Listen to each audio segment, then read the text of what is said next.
billionaire's son failed every test, and it took the maid's daughter, not a teacher, not his father, to show him the one truth that could finally save him. In the wealthiest corners of Connecticut, privilege is measured in private jets, estates the size of kingdoms, and futures written before a child can even walk. Caleb Montgomery had all of it, everything except purpose. At 17, the heir to a billion-dollar empire was failing every class, drifting further into apathy with each day. Teachers gave up, his father's patience wore thin, and Caleb himself seemed destined to collapse under the weight of his own indifference. But then, in the quiet of a vast library, he stumbled across someone the world would never notice. The maid's daughter, a girl with nothing, except one secret that could change everything. A secret Caleb was about to need more than he could imagine. He was drowning in a sea of gold, and no one could see him sink. His name was Caleb Montgomery, and the world belonged to him. But the one thing he couldn't buy was the one thing he needed most, a reason to care. The morning sun spilled across the manicured lawns of the Montgomery estate, a sprawling kingdom of clipped hedges and stone fountains nestled in the green hills of Connecticut. The light streamed through the floor-to-ceiling windows of the main dining room, glinting off the polished silverware and the crystal glasses that were never used but always ready. At the head of a mahogany table long enough to host a state dinner, 17-year-old Caleb Montgomery poked at his eggs Benedict. They had been prepared by a chef who once worked for a 3-star Michelin restaurant in Paris. The hollandaise sauce was perfect. The English muffin was toasted to a precise, delicate crisp. Caleb felt nothing. He stared out the window, past the Olympic-sized swimming pool and the 10-car garage that housed his father's collection of vintage automobiles. His own car, a midnight blue sports car he'd received for his 16th birthday, was parked near the front. He hadn't even bothered to learn the model name. It was just a thing, another expensive object in a life full of them. Like the designer watch on his wrist or the private jet that flew him to Aspen for ski trips he didn't enjoy. They were all just part of the set dressing for a life that felt like someone else's.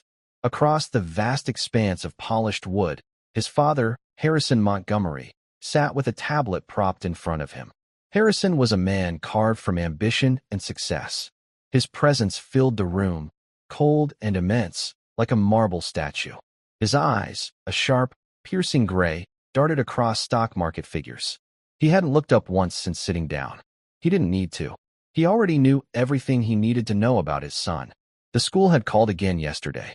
Another F, Caleb, Harrison said, his voice calm and sharp, cutting through the silence. He didn't raise it. He never did. His disapproval was a quiet, suffocating pressure. This time in history. How is that possible? Your family's history is written in the textbooks of this country, and you can't even pass a simple exam about it. Caleb shrugged, pushing his plate away. It was boring.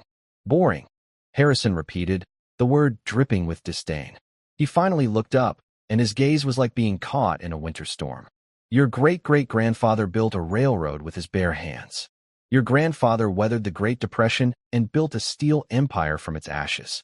I took a small loan and turned it into a global tech firm. Our story is the story of this nation's progress. And you find it boring. It's your story, Dad, not mine. Caleb mumbled, sinking lower in his chair. Then what is your story, Caleb? Harrison asked, leaning forward. The question hung in the air, heavy and unanswered. So far, it's a tale of academic failure and epic laziness. You have access to the best tutors in the world. 3 of them have quit this year alone. They all said the same thing. It's not that you can't learn. It's that you won't. Caleb clenched his jaw. He remembered the last tutor, a nervous man from Yale with a PhD in literature. Caleb had spent the entire session scrolling on his phone, smirking when the man tried to explain the symbolism in a poem. The man had packed his briefcase and left without a word. Why should Caleb try? What was the point? His future was already written for him. He would inherit the Montgomery fortune. He would take over the company. A high school GPA was a footnote in a story already finished. I don't need school, Caleb said, the arrogance in his voice a thin shield for the emptiness he felt. I'll just hire people who went to school. Harrison's face hardened. That is the most pathetic thing I have ever heard. You are a profound disappointment, Caleb. Not to the family name. To yourself. You just don't know it yet. He folded his tablet, stood up, and adjusted his tie. His suit was perfectly tailored, his posture unyielding. "I'm flying to Tokyo. I'll be back Thursday. Do try not to set the house on fire with your sheer lack of ambition." He walked out of the room without another glance. The silence he left behind was louder than any argument. Caleb sat there, alone at the giant table, the perfect food growing cold on his plate. He was a prince in a palace, but all he felt was the cold stone of his prison. Later that day, he slouched through the marble hallways of Northwood Preparatory Academy, a school so exclusive that tuition was a rounding error for most of the parents. The school crest was emblazoned on everything, a golden eagle clutching a book, a symbol of wisdom and power. To Caleb, it was a joke. His admission hadn't involved an interview or an entrance exam. It had involved the construction of a new science wing, funded by the Montgomery Foundation. He was known here for two things: his last name and his spectacular failures. He walked into his advanced physics class 10 minutes late. The teacher, Mr. Gable, stopped mid-sentence and sighed. "Nice of you to join us, Mr. Montgomery." Caleb smirked and slid into his seat in the back. He ignored the whispers and the stares. Some were envious. Others were scornful. He couldn't tell the difference anymore, and he didn't care. He pulled out his phone. The lesson was about theoretical astrophysics, the birth of stars. Mr. Gable spoke with passion about nebulae and fusion, about the cosmic dust that formed planets and people. Caleb looked at the screen of his phone, watching a video of a cat falling off a table. It felt more real. He failed the pop quiz at the end of the class. He didn't even try to answer the questions. He just drew a $sign on the paper and handed it in. Mr. Gable looked at it, his face a mixture of pity and frustration, and said nothing. What was there to say? The day ended with a meeting in the guidance counselor's office. Mrs. Albright was a kind woman with tired eyes who always smelled faintly of lavender. She had been trying to reach Caleb for 2 years. "Caleb," she began, folding her hands on her desk. His file was open in front of her. It was thick with reports of failed tests, skipped assignments, and disciplinary notes for his dismissive attitude. "We are at a critical point. Your GPA is now below the minimum requirement to even graduate. Statistically, you are in the bottom 1% of your class. Statistics are for people who have to try," he said, leaning back in his chair. Mrs. Albright's gentle smile faltered. "Your father is a great man. He's a pillar of this community. Don't you want to make him proud? My father respects stock prices and profit margins, not report cards." "And what do you respect, Caleb?" she asked, her voice soft. The question caught him off guard. He opened his mouth to give a clever, sarcastic answer, but nothing came out. He respected nothing. He believed in nothing. He was a hollow echo of a powerful name. The silence stretched on, and for the first time that day, a crack appeared in his armor. He felt a cold dread creep up his spine. She saw it in his eyes. "It's not too late," she said, her voice filled with a desperate hope. "We can find a way. We just need to find what motivates you." But Caleb didn't know what that was. He left her office and walked out of the school's main entrance, feeling the weight of 100 pairs of eyes on him. He got into his expensive car and drove, not home, but toward the coast. He parked by the ocean and watched the waves crash against the shore.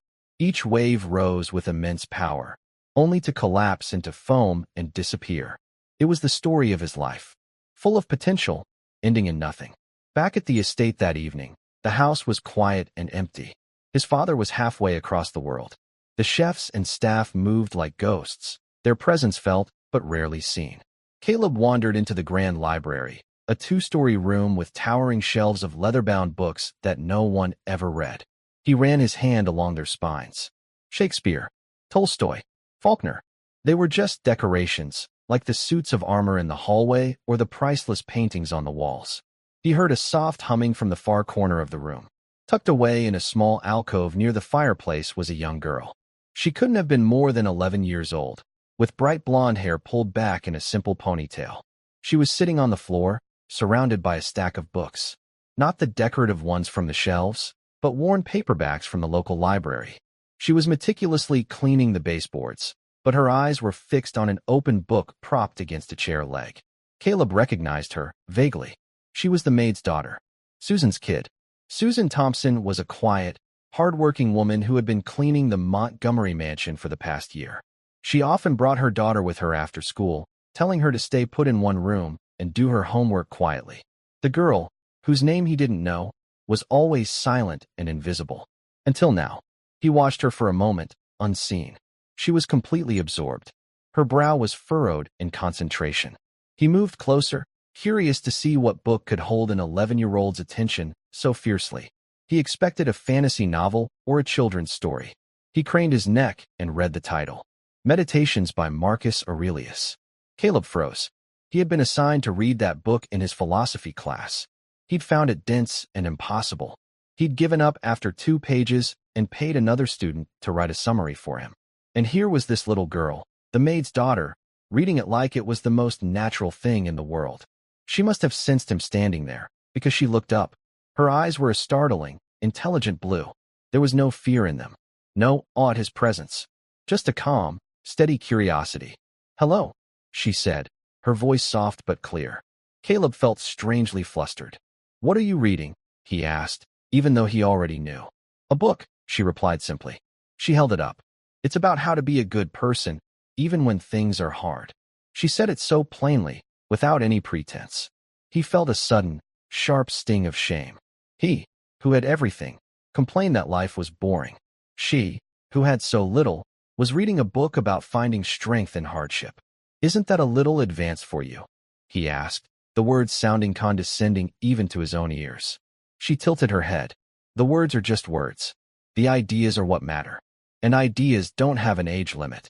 She looked him up and down, a thoughtful expression on her face. "My great-grandpa used to say that. He said most people wait until they're old to get wise, but by then, they're too tired to use it." Caleb didn't know what to say. He looked from her clear blue eyes to the ancient philosophy book and felt a chasm open up between his world and hers. He was the one who went to the elite prep school. He was the one with the private tutors. But in that moment, he felt like the most ignorant person in the room. "Who was your great-grandpa?" he asked. A small smile touched her lips. "He was a soldier. A sergeant. He fought in a war a long time ago. He said he learned more about life in a muddy trench than most people learn in a university." She carefully placed a bookmark in her book and closed it. "He said the most important secret in the world isn't a piece of information. It's a way of seeing."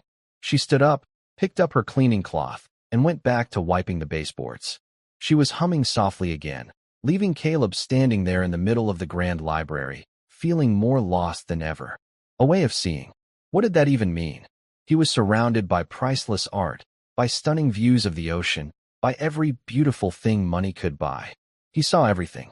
But as he looked at the little girl carefully doing her work, the ancient book resting beside her, he had the unsettling feeling that he was the one who was truly blind. The days that followed were a blur of the same suffocating routine. Caleb's brief, strange encounter with the maid's daughter, he learned her name was Clara May, faded into the back of his mind, a peculiar dream he couldn't quite shake. He tried to forget her steady blue eyes and the ridiculous idea of an 11-year-old reading Roman philosophy. He went back to his life of calculated indifference. But something had shifted. The armor of his arrogance felt thinner, the barbs of his sarcasm less sharp. He started to notice the cracks in his own perfect world. In his economics class, the teacher discussed market volatility. For a fleeting second, Caleb wanted to raise his hand and ask a real question, something his father might find interesting. But the words wouldn't form. He realized with a jolt that he didn't even know what to ask. He had spent so long tuning everything out that he had forgotten how to tune in. The moment passed, and he sank back into his chair, the familiar cloud of apathy settling over him once more. His friends, a pack of wealthy, bored teenagers who orbited him because of his name, cornered a younger student in the hallway. They knocked the boy's books from his hands, laughing as the papers scattered across the floor. Usually, Caleb would have joined in with a lazy smirk. Today, he watched from a distance and felt a knot tighten in his stomach. He saw the flush of shame on the younger boy's face, the desperate way he gathered his things, trying to become invisible. For the first time, Caleb didn't see a joke. He saw cruelty. He turned and walked away, the sound of his friends' laughter feeling hollow and ugly. He started noticing Clara May more. Not because he was looking for her, but because his world had become so quiet and empty that small details began to stand out. He saw her one afternoon from the library window, sitting in the sprawling gardens with the estate's head gardener, a weathered old man named Mr. Henderson. She wasn't just sitting. She was pointing to various plants, and Mr. Henderson was nodding, a look of genuine surprise and respect on his face. Caleb saw her touch the leaf of a rose bush with a gentle, knowing finger, as if she understood its secrets. Another evening, he found a half-finished game of chess set up on a small table in the sunroom. He knew his father sometimes played against a computer program. Caleb had tried to learn once, but found it tedious. He studied the board.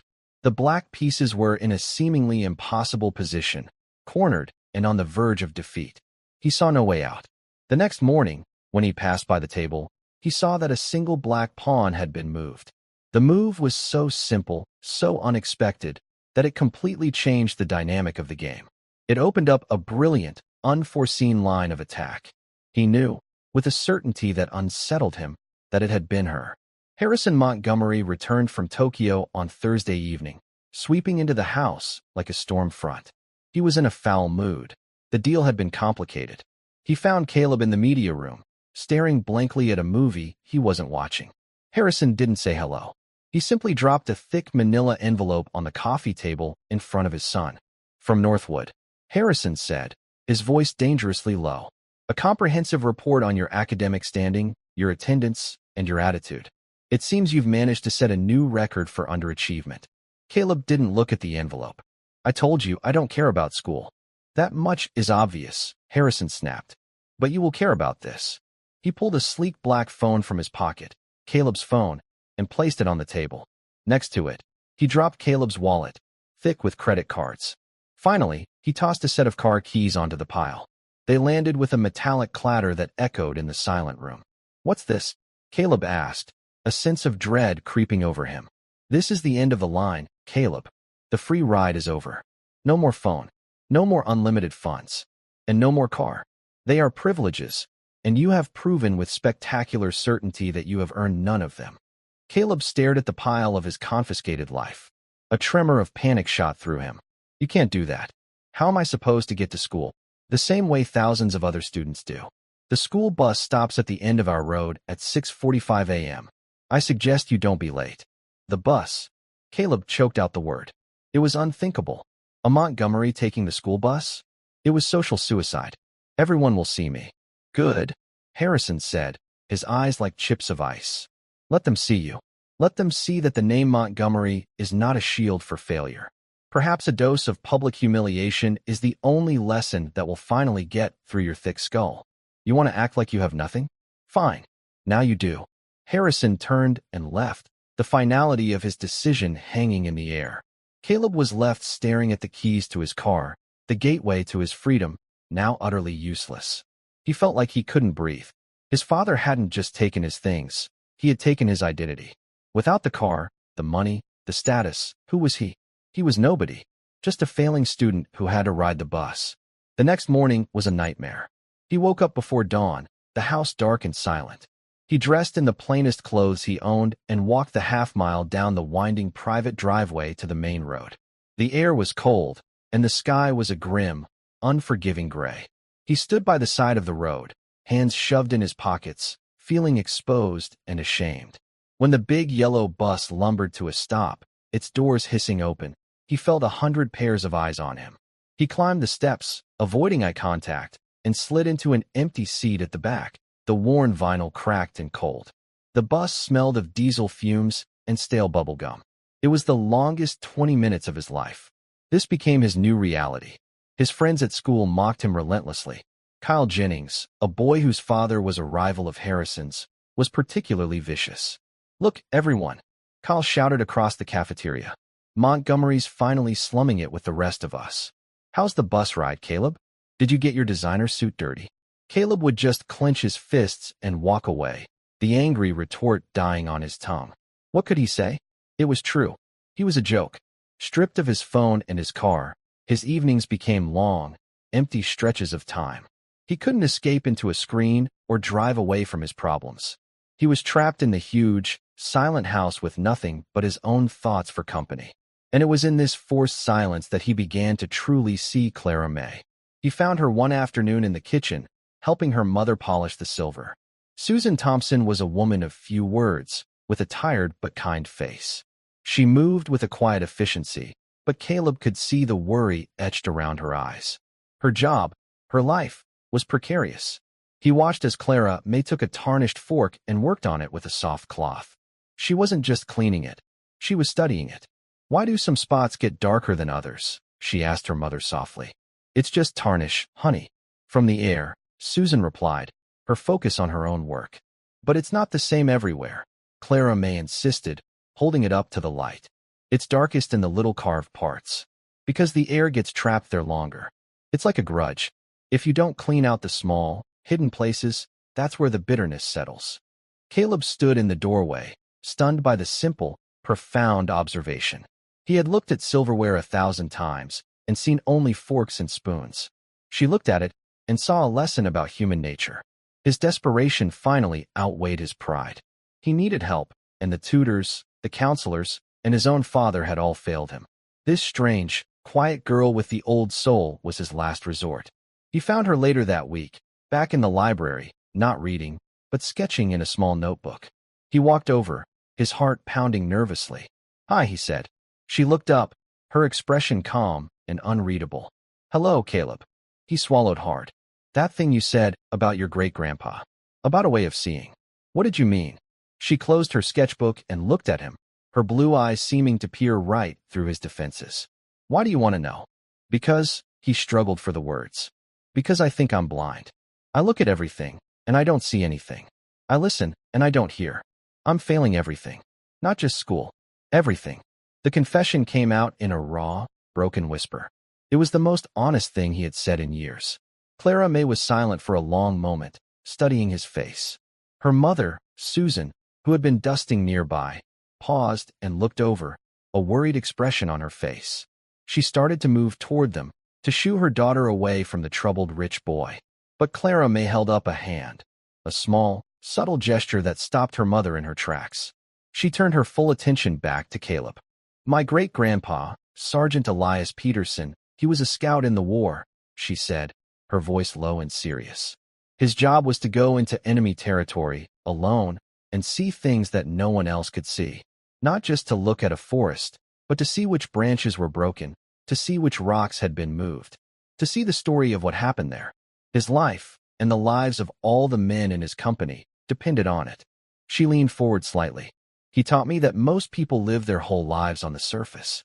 They see the car, but not the engine. They hear the words, but not the meaning behind them. This way of seeing, it's not a trick. It's about paying attention. It's about understanding the why behind the what." Can you teach me?" Caleb asked, the question feeling heavy and momentous. "I'll do whatever you say." Her mother looked on, her worry now mixed with a flicker of awe at her daughter's quiet authority. Clara May held his gaze. "I can show you what he showed me. But it's not easy. It will be harder than any test you've ever failed at school. There are conditions." "Anything," he said, desperate. "First," she said, holding up one finger, "you have to start from zero. Everything you think you know, about your school, about your father, about yourself, forget it. It's just noise." She held up a second finger. "Second, you must do exactly as I say, even if it seems strange or pointless. There is a reason for everything." Finally, she looked him dead in the eye, her expression more serious than he had ever seen on anyone, let alone a child. "And third, you have to put your pride in the trash can. It's the heaviest thing you carry, and it's useless. It's the wall you've built between yourself and the world. If you can't get rid of it, you'll never see a thing." Caleb stared at her, this 11-year-old girl who spoke with the wisdom of a general.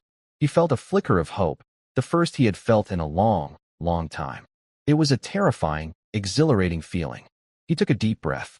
"Okay," he whispered. "I'll do it." She nodded once, a crisp, decisive gesture. "Good," she said.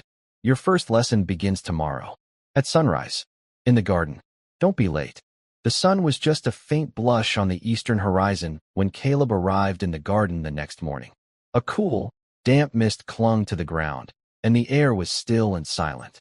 For the first time in his life, Caleb was awake before the world, and it felt like a foreign country. He saw Clara May standing near the enormous, ancient oak tree that dominated the center of the estate's main lawn.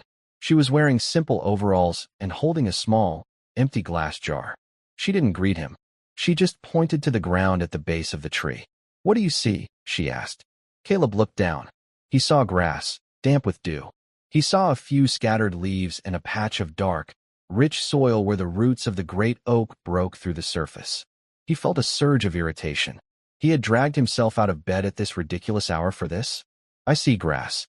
And dirt," he said, his voice flat. "Look again," she said, her tone patient but firm. "Don't just look. See." He sighed and crouched down, forcing himself to stare at the patch of ground. It was just ground. He felt foolish. This was a stupid game. He was about to stand up and tell her this was a waste of time when a tiny movement caught his eye.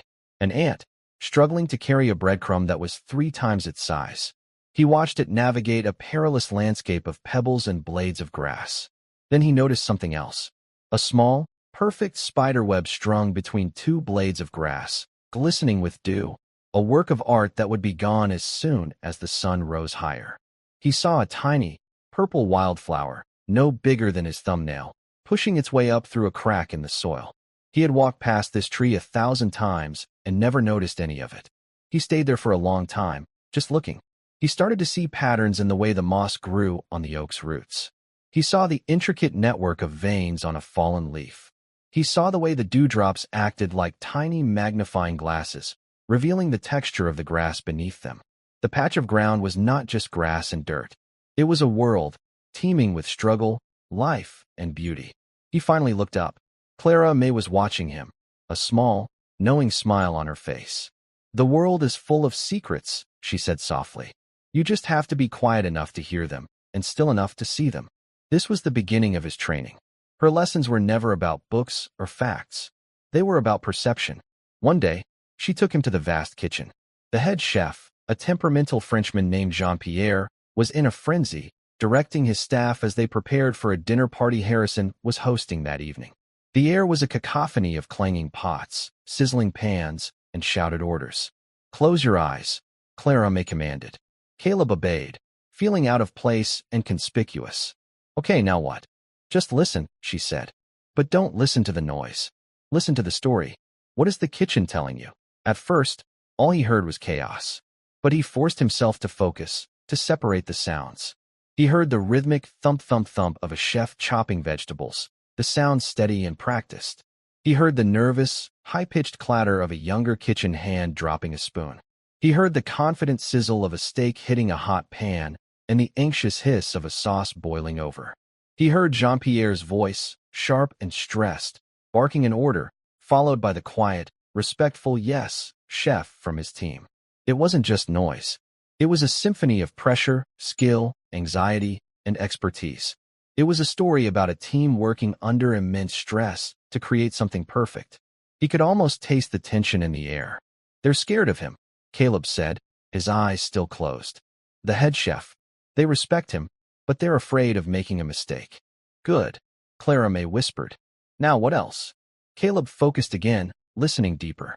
"Someone is new," he said, surprising himself. "Their movements are clumsy. They dropped something." He opened his eyes. Clara May was nodding.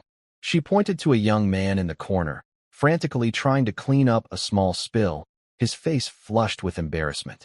Caleb had never felt more connected to the world around him. He had spent his life in this house, but he had never truly been in it. His most difficult lesson came a week later. Clara May led him to his father's study.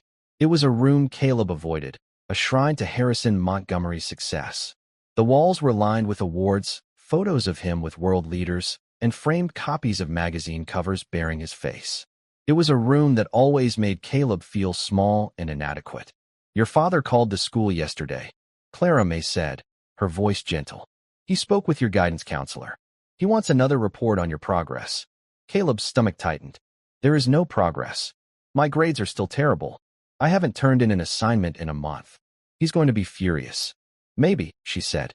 "Or maybe you're only reading the cover of the book. Look around this room, Caleb. Really look. What do you see?" He saw what he always saw, a monument to a man he could never please.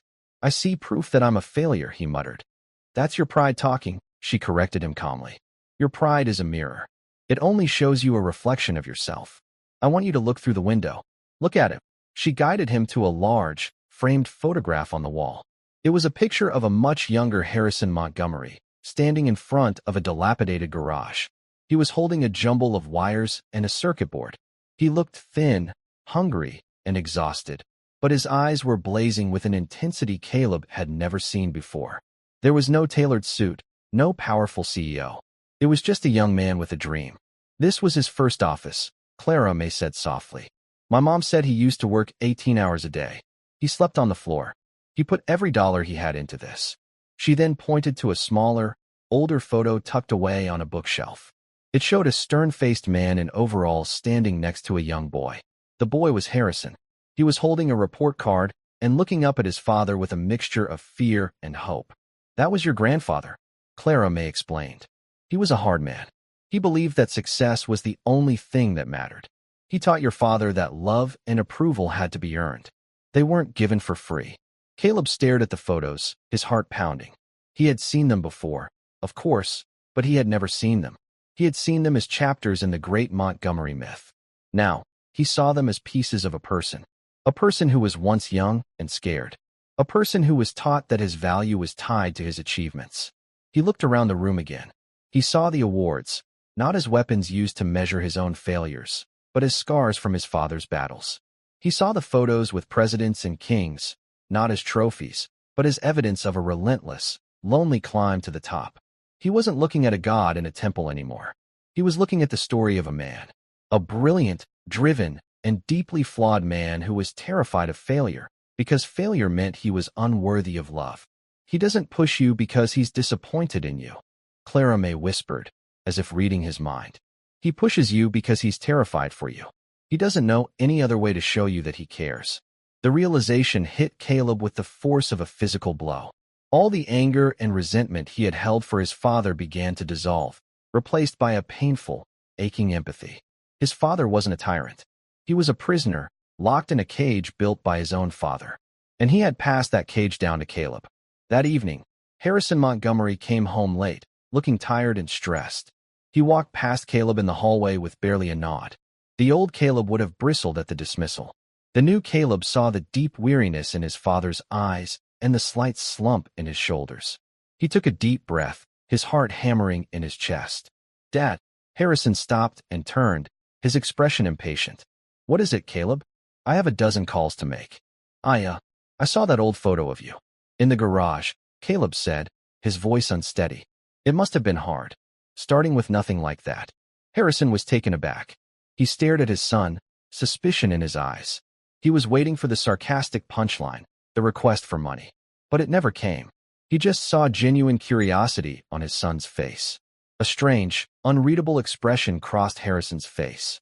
The hard lines around his mouth softened for just a fraction of a second. It was, he said, his voice gruff but without its usual edge. It was a different time. He paused, as if he wanted to say more, but the habit of a lifetime was too strong. He simply nodded curtly and continued down the hall to his study. It wasn't a breakthrough. It wasn't a heart-to-heart conversation, but it was a start. It was a single, clean note in a lifetime of noise. For the first time, Caleb hadn't been talking to the CEO or the family patriarch. He had been talking to his father. And for the first time, his father had heard him. Caleb stood in the hallway, a sense of quiet wonder washing over him. He hadn't passed a test or earned a grade, but he had seen something. He had connected, and it felt more real and more valuable than anything he had ever owned. He knew he still had a long way to go. His grades were a disaster, and his future was a terrifying blank slate. But for the first time, he felt like he was standing on solid ground. The world was beginning to come into focus, one small, forgotten detail at a time. All thanks to the maid's daughter, who had shown him the secret was not in finding the right answers, but in learning to ask the right questions. Caleb's transformation was not a sudden, dramatic explosion. It was a slow, quiet dawn. The lessons in the garden and the kitchen began to bleed into the rest of his life, coloring everything with a new layer of meaning. He started taking the school bus not with a sense of shame, but with a feeling of quiet observation. He noticed the tired mother of 3 in the front seat, her brow furrowed with worry as she looked over a handful of crumpled bills. He saw the 2 teenage boys in the back, who always acted tough, but whose laughter never quite reached their eyes. He started to see the people around him not as extras in his own movie, but as the main characters of their own complex stories. This new lens began to refocus his view of school. He walked into his history class, the one his father had so scathingly condemned him for failing, and for the first time, he listened. Mr. Gable was lecturing about the Industrial Revolution. Before, Caleb would have heard a dry recitation of dates, inventions, and long-dead industrialists. Now he heard a story of desperation and ingenuity, a story of families leaving their farms for the promise of a better life, only to find themselves trapped in the gears of a new, relentless machine. Mr. Gable put a photograph on the projector. It showed a group of grim-faced factory workers, their faces smudged with soot, their bodies slumped with exhaustion. As you can see, Mr. Gable said, the conditions were harsh. Long hours, low pay. It was a difficult time for the working class. From the back of the room, Kyle Jennings snorted. They look miserable. They should have just gotten a better job. A few of his friends snickered. The old Caleb would have remained silent, or perhaps even joined in the mockery. The new Caleb felt a surge of something else. Not anger, but a need to correct the narrative. He raised his hand. Mr. Gable looked up, his surprise so evident it was almost comical. Yes, Mr. Montgomery. They couldn't just get a better job, Caleb said, his voice clear and steady. The entire class turned to look at him. There were no better jobs. Look at their hands. They're rough, calloused. These people worked with their hands their whole lives. The man in the middle, his shoulders are slumped. It's not just from a long day. It's the weight of knowing that this is it. This is his entire life. And look at the boy on the left. He can't be more than 12. He's not looking at the camera. He's looking at the man next to him. Maybe it's his father. He's not just seeing a tired worker. He's seeing his own future. A stunned silence fell over the room. Kyle Jennings stared at him, his mouth agape. Mr. Gable slowly lowered the laser pointer he was holding. He was looking at Caleb not as a failure, but as a student. That is an exceptionally insightful analysis, Caleb, Mr. Gable said, his voice filled with a genuine, astonished respect. Thank you. Caleb felt a warmth spread through his chest. It was a feeling more satisfying than any new car or expensive watch. It was the feeling of being seen, of being understood. He started applying Clara May's methods to everything. In literature, he stopped trying to memorize symbolism and started trying to understand the author's pain, their joy, their reason for telling the story. In physics, he stopped seeing formulas on a page and started seeing the elegant, invisible laws that govern the universe, from the orbit of a planet to the arc of a thrown baseball. His grades began to change. Not overnight, but slowly, steadily. An F became a D. A D became a C-. It wasn't a miracle. It was hard work. For the first time in his life, Caleb was trying. He stayed late in the library. He asked questions in class. He stopped being a spectator in his own education and started being a participant. His father noticed, of course. Harrison Montgomery noticed everything. He saw the improved report from the school, but he was suspicious. He saw it not as progress, but as a trick, another one of Caleb's schemes. What is this, Caleb? Harrison asked one evening, holding the interim report. Did you finally decide to pay someone to take your tests for you? Because these grades, while still abysmal, are slightly less abysmal than usual. I'm just trying, Caleb said, refusing to let his father's cynicism extinguish his newfound spark. Trying isn't good enough, Harrison shot back. Results are the only thing that matters. You have final exams in 3 weeks. They will determine whether you graduate. They will determine whether this little experiment in slumming it on the school bus comes to an end. Do not disappoint me again. The pressure was immense. The final exams were a mountain he had to climb, and he knew he couldn't do it alone. He went to Clara May. He found her in the greenhouse, carefully tending to a collection of orchids. He doesn't believe me, Caleb said, the frustration evident in his voice. I'm finally doing the work, and he thinks it's a scam. Clara May didn't look up from her task. She gently misted the leaves of a delicate white orchid. It doesn't matter what he believes, she said. It matters what you do. His opinion is just weather. It changes. Your actions are the ground you stand on. Make it solid. But how? 3 weeks isn't enough time to learn a whole year's worth of material.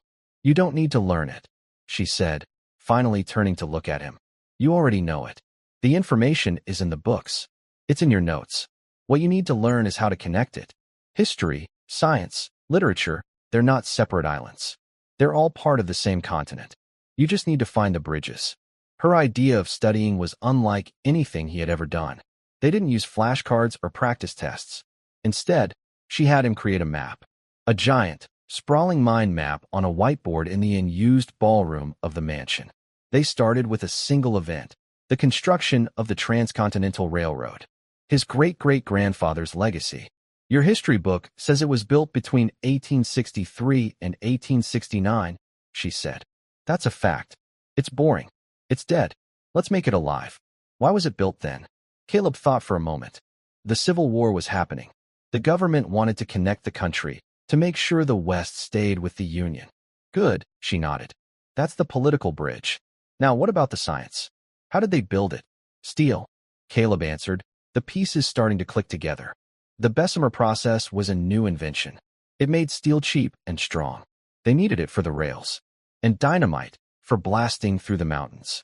The scientific bridge, she said, drawing lines on the whiteboard connecting politics to chemistry and engineering. Now what about the people? Who built it? Immigrants, Caleb said, remembering the photos from class. Mostly Chinese and Irish. They were treated terribly. Paid almost nothing. Thousands died.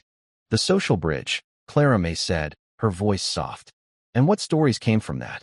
What poems and songs were written about the loneliness of the prairie, the danger of the work, the hope of a new life? The literary bridge, Caleb finished, a sense of awe dawning on him. For 3 weeks, they filled the whiteboard.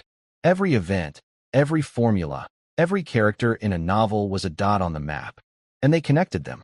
The rise of the stock market was connected to the psychology of fear and greed.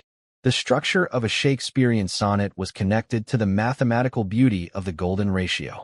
Everything was part of a larger, interconnected story. He wasn't just memorizing facts anymore.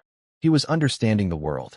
During one of their late-night sessions, fueled by tea and sandwiches her mother quietly left for them, Caleb's curiosity about Clara May's own story became too strong to ignore. Your great-grandpa. He began carefully, Sergeant Peterson. How do you know so much about what he thought? Clara May grew quiet. She walked over to her small backpack and pulled out a worn, leather-bound journal.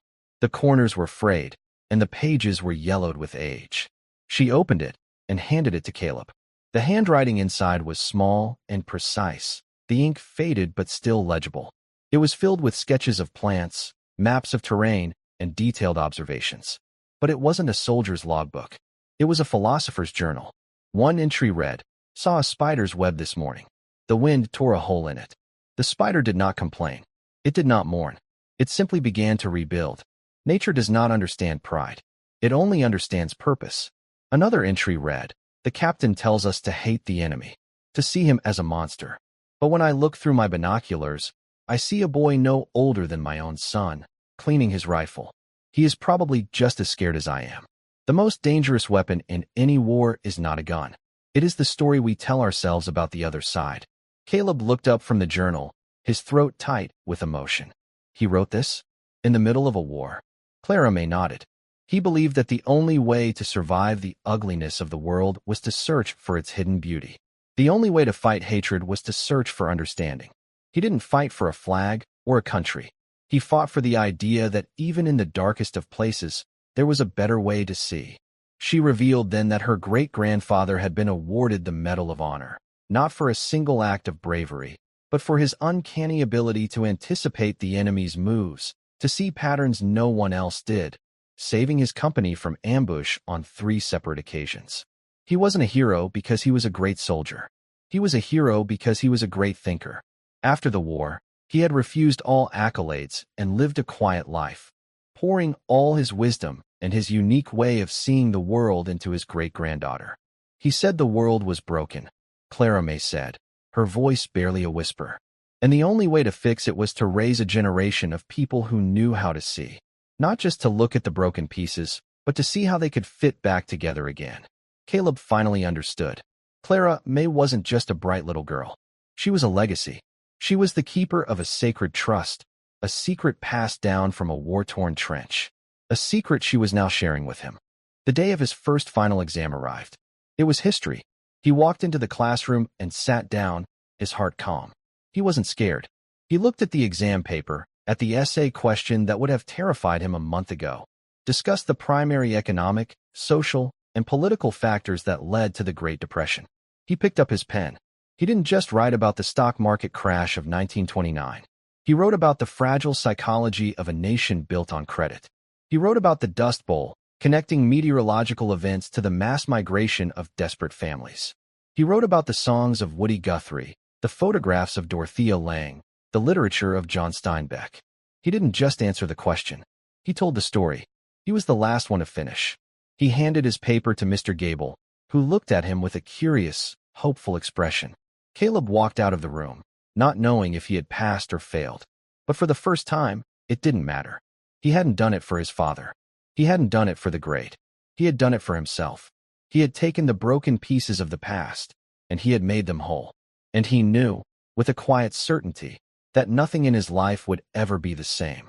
The 2 weeks of exams passed in a focused haze. For Caleb, it was a marathon of applying Clara May's lessons, of finding the hidden bridges between disparate subjects. He walked out of his final exam, physics, feeling not drained, but electrified. He had no idea what his final grades would be, but he felt a profound sense of accomplishment that was entirely new to him. He hadn't just taken tests. He had engaged in a deep conversation with the accumulated knowledge of generations. He found Clara May in the library, shelving books. He didn't have to say a word. She looked at him, and a slow, brilliant smile spread across her face. "You did it," she said. "It wasn't a question." "I don't know," Caleb admitted. "But I feel different. Like I just woke up." "That was the only test that mattered," she replied, placing a copy of the Odyssey back in its place. The official results were sent to his father first. A week later, Harrison Montgomery summoned Caleb to his study. The room felt different now, less like a courtroom, and more like a complicated man's private sanctuary. Harrison was sitting behind his enormous desk, a single sheet of paper in his hand. His face was a mask of stone, completely unreadable. Caleb's heart hammered against his ribs. This was the moment of truth. "I spoke with the headmaster at Northwood this morning," Harrison began, his voice devoid of emotion. He slid the paper across the polished desk. "This is your final report card." Caleb picked it up with a trembling hand. He scanned the grades. History, B+. English literature, B. Economics, C+. Physics, B. He had passed. He had passed every single class. He wasn't at the top of the class, not by a long shot, but he had done more than just pass. He had climbed from the absolute bottom to the respectable middle in just a few short weeks. He had done the impossible. He looked up at his father, a feeling of triumph welling in his chest, expecting what? Praise? A smile? A handshake? He got none of it. Harrison leaned back in his chair, his eyes cold and narrow. "It's a remarkable improvement," he said, his voice dangerously quiet. "So remarkable, in fact, that it's impossible. No student goes from a 0.8 GPA to a 2.8 in a single semester. No one." The air went cold. "What are you saying?" Caleb asked, his voice barely a whisper. "I'm saying you cheated," Harrison said, the words landing like stones. "I don't know how. I don't know who you paid or what strings you pulled. But this is not the work of an honest student. This is the work of a con artist. And while I can tolerate a fool, I will not tolerate a cheat in my house." Caleb stared at him, his mind reeling. It was the ultimate irony. For the first time in his life, he had done something honestly, with his own effort, and his father was accusing him of fraud. The injustice of it was so profound, it stole his breath. All the old anger, the old resentment, came roaring back. "You're wrong," Caleb said, his voice shaking with a mixture of fury and pain. "You're wrong. I did the work. I learned it. Don't lie to me," Harrison thundered, slamming his fist on the desk. "You've been a disappointment your entire life. But this is a new low. To lie so brazenly to my face. Did you think I was that stupid?" In that moment, something inside Caleb snapped. The fear he had always felt in his father's presence was burned away by the white-hot fire of his anger. But Clara May's lessons held. He didn't just see a tyrant. He saw the man in the photograph, the boy desperate for his own father's approval. He saw a man so blinded by his own rigid definition of success that he couldn't recognize real growth when it was right in front of him. "No," Caleb said, his voice suddenly calm and clear. The rage settled into a core of absolute certainty. I don't think you're stupid, Dad. I think you're blind. You've spent your whole life looking at balance sheets and stock tickers, and you've forgotten how to read a person. You look at me, and you don't see a son. You see a bad investment. You've been so obsessed with teaching me the cost of everything that you never taught me the value of anything. He placed the report card back on the desk. I didn't do this for you, he said, the words ringing with a newfound authority. I did this for me. And frankly, whether you believe me or not is your problem, not mine. I don't need your approval anymore. I'm not a line item on your ledger. He turned and walked out of the study, leaving Harrison Montgomery speechless for the first time in his life. He left his father sitting alone in his temple of success, a king on a throne of gold, suddenly and utterly powerless. Caleb found Clara May sitting on the steps of the back porch, watching the sunset. Her mother, Susan, was nearby, packing her bag to go home for the evening. He didn't believe me, Caleb said, sitting down beside her. The anger had faded, leaving behind a hollow ache. I know, she said softly. Susan Thompson looked at Caleb, her eyes full of a sympathy that was almost unbearable. I'm sorry, Caleb. He's a hard man to please. It doesn't matter, Caleb said, trying to convince himself as much as them. I'm done trying. He looked at Clara May, at this incredible 11-year-old girl who had single-handedly changed the entire course of his life. How can I ever repay you? Clara May looked not at him, but at her mother. A silent, meaningful glance passed between them. It was Susan who finally spoke, her voice hesitant but firm. There is one thing. A favor. Anything, Caleb said instantly. It's about my brother, Susan said, her gaze dropping to her hands. Clara May's uncle. He worked for your father's company for 20 years. A senior programmer. He was loyal, hardworking. A few years ago, there was a security breach. A big one. Millions of dollars were lost. They needed someone to blame, and they blamed him. They said he sold company secrets. Your father fired him. Clara May picked up the story, her voice tight. He was disgraced. No one else would hire him. We lost everything. That's why my mom has to work 2 jobs. That's why we had to sell our house. Caleb was stunned. But if he was innocent. He was, Susan said, a fierce conviction in her voice. My brother would never do something like that. He loved that company. He helped build it. But your father, he needed a quick answer. A scapegoat. He didn't look at the evidence. He just looked at the bottom line. And then Caleb understood. He finally saw the whole picture. The final, heartbreaking connection on the map. This was never just about his grades. From the very beginning, it was about justice. It was a daughter's quiet, brilliant, desperate plan to get close enough to the heart of the Montgomery Empire to save her family's honor. The secret, Caleb whispered, the pieces falling into place. The way of seeing. Your great-grandfather taught it to you. And you taught it to me. So that I could. So that you could see the truth, Clara May finished for him. So you could show your father what he refuses to see. The real story isn't always the easiest one to read. The weight of it all settled on Caleb. The moral challenge he had only read about in books was now his own.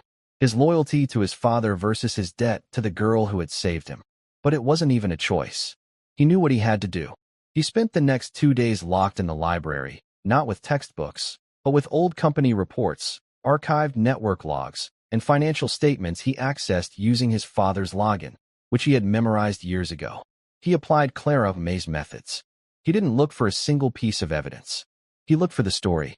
He looked for the gaps, the inconsistencies, the moments where the official narrative didn't quite line up. He found it. A digital breadcrumb trail, buried under years of data. A series of encrypted transfers, cleverly disguised, that didn't lead to Susan's brother, but to a senior executive on the board. A man who was a fierce rival of his father's. A man named Kyle Jennings Sr., the father of the boy who had mocked him for riding the bus. It was a digital coup, a brilliant act of corporate sabotage, and Clara May's uncle had been the perfect fall guy. Caleb printed everything. He organized it into a clear, undeniable timeline. He took the folder and walked back into his father's study. Harrison was staring out the window, looking old and tired. Caleb didn't say a word. He just placed the folder on the desk. Harrison looked at it, then at Caleb, his eyes full of suspicion. He opened it. He began to read. Caleb watched as his father's face went through a storm of emotions.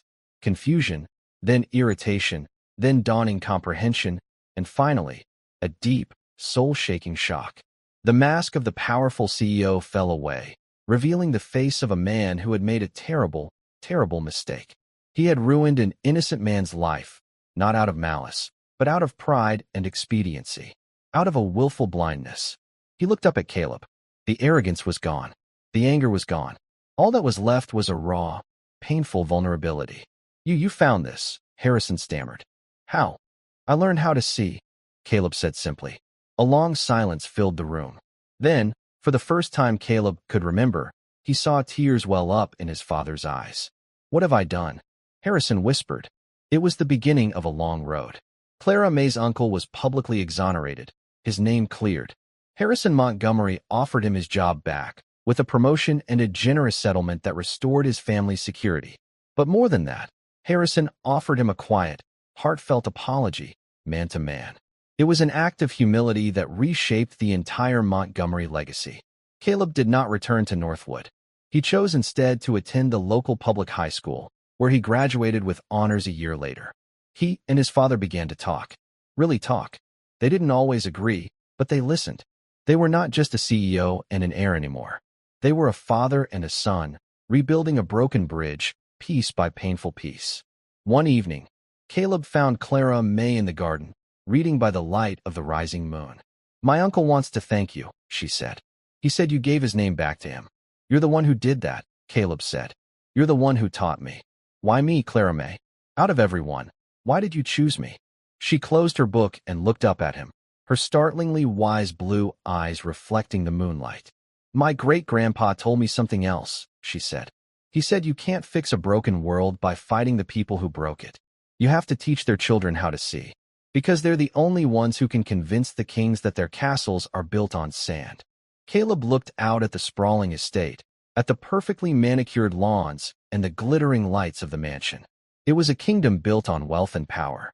But he knew now that its greatest treasure was not in the vault or the garage. It was an 11-year-old girl with blonde hair, who knew that the most powerful secret in the world was simply the courage to truly open your eyes. And that's where we'll end the story for now. Whenever I share one of these, I hope it gives you a chance to step out of the everyday and just drift for a bit. I'd love to know what you were doing while listening. Maybe relaxing after work, on a late-night drive, or just winding down. Drop a line in the comments. I really do read them all.